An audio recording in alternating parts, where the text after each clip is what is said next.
So there are a couple of points I want you to consider when looking at your special skills and deciding on the best ones.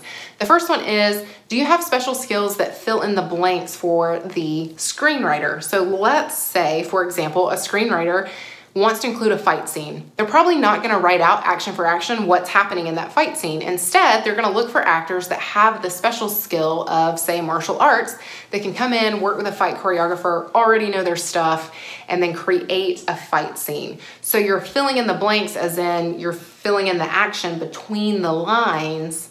They're not gonna write something about a fight scenario and then say, oh yeah, any old actor could come in here with no background and fight choreography of any kind and just do this role. So that takes us to the second point that I want you to consider, which is, do you have a hobby or profession that's listed in your special skills that just doesn't translate very well on camera?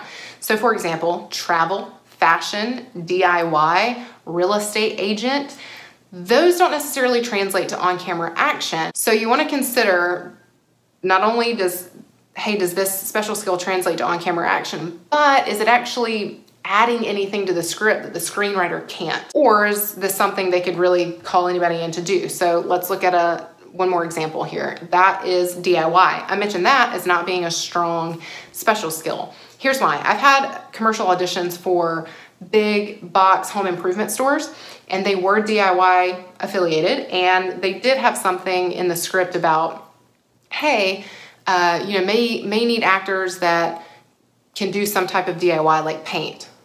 However, they can more than likely pull any actor in and just say, hey, here's the pattern that I want you to do, and have them do it, even if they've never held a paint roller before. So there's just not enough expertise associated with that special skill to make it super strong for the special skills section of your resume.